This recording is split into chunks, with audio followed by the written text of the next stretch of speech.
Hey there, quirky peeps! Today I'm going to dive a little deeper into the latest Spider-Man No Way Home trailer. This was the big story trailer that told us a bit more about the narrative of the film. It still did not reveal 4 big characters that are likely supposed to appear. They include Tobey and Andrew's Spider-Man, Venom, and Matt Murdock. But it did have plenty of other revelations as far as the villains are concerned. We got to see plenty of battle shots, and 5 villains of the past made an appearance in the trailer. Anyway, you all may have noticed that most of these villains actually look slightly different from how they looked in their past appearances. And that's what confuses me a bit. I mean, almost everyone has an upgraded look. Green Goblin's suit and Pumpkin Bomb's are almost the same, but he has got a new glider. And he also gets a new upgraded suit in another shot. Yes, it does look like Harry Osborn. But the 4K version of the trailer has confirmed that this is William Dafoe's Norman, without his helmet on.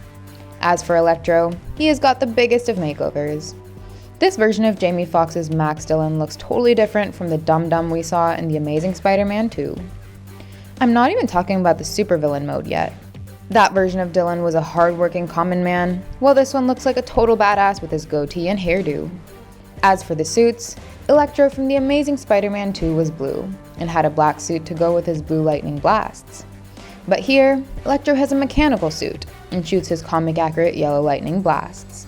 Coming to Doc Ock. Your name again? Dr. Otto Octavius. His arms obviously get a new nanotech upgrade after absorbing a part of the Iron Spider suit. But he also has new clothes on. So why do they all have different looks when they are supposed to be the past versions? Well, Alfred Molina asked director John Watts about how No Way Home would bring Doc Ock back after his death.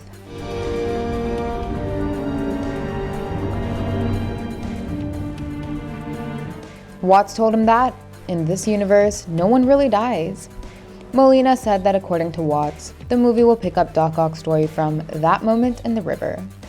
In a franchise that includes multiple universes and dimensions, time travel and diverging timelines, all this seems quite plausible.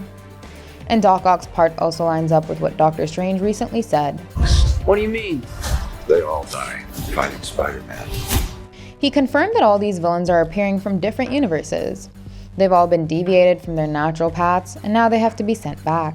Strange reveals that all these villains are destined to die fighting Spider-Man in their respective universes.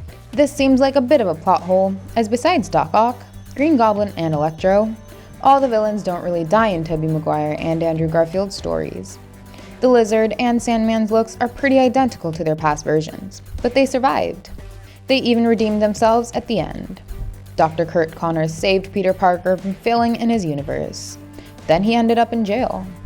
Flint Marko, aka Sandman, asked Peter for forgiveness, and Peter did forgive him. I forgive you. And even Doc Ock sacrificed himself in order to save the city from his creation. I will not die a monster.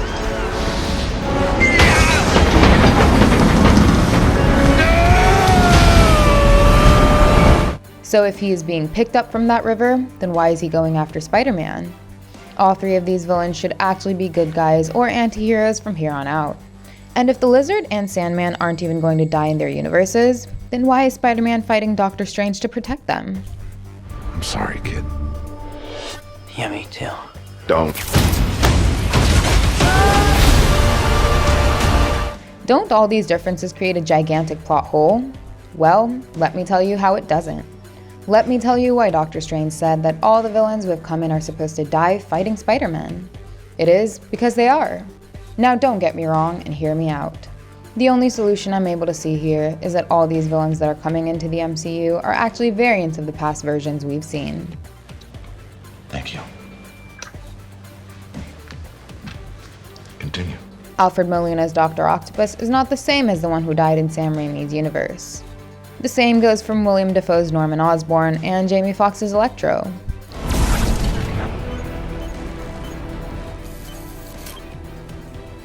They look different because they are not the same ones we saw dying.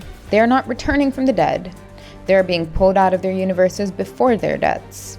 Which means the stories on their universes were supposed to go exactly like they went in the Raimi-verse or in the Tasm-verse. But the differences in these universes were the looks and appearances of these villains. Back in Loki, we got to know that no 2 variants are exactly the same. When we get out on the branch, we're not just looking for a time criminal, we're looking for a Loki, a variation of this guy. And with No Way Home diving into the multiverse, Marvel could easily take up villains from the past without actually ruining their established stories. By taking these variants, they're referring to what happened in the past, but they're also doing something new. And since these villains are variants, Doctor Strange's statement of all the villains dying in their universes could be true.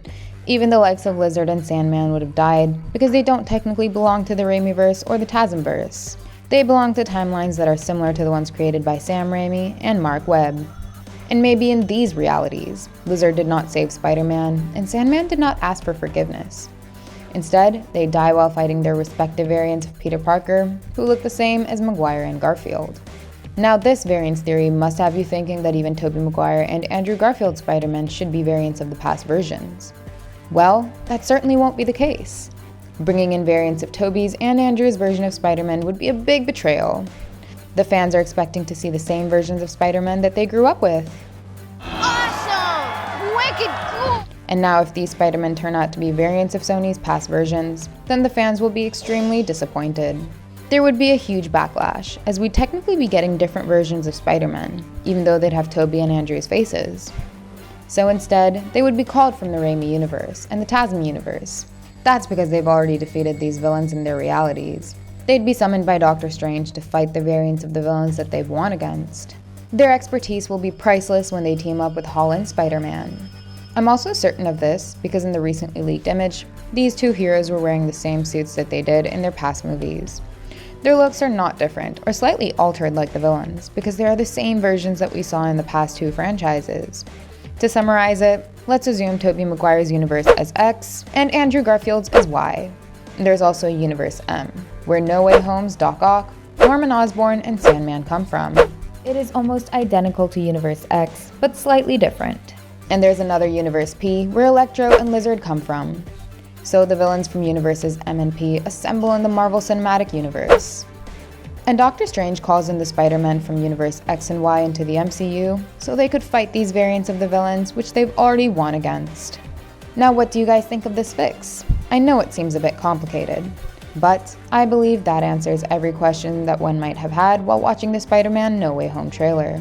Using this theory, Marvel can give us a lot of fan service in the most comic-accurate way, and at the same time, they could give us something new and fresh. Let us know your thoughts in the comments. Give us a thumbs up and hit the subscribe button if you enjoyed the video. And don't forget to check out some more fun content on our channel. Thank you, and I'll see you in the next one. Bye-bye!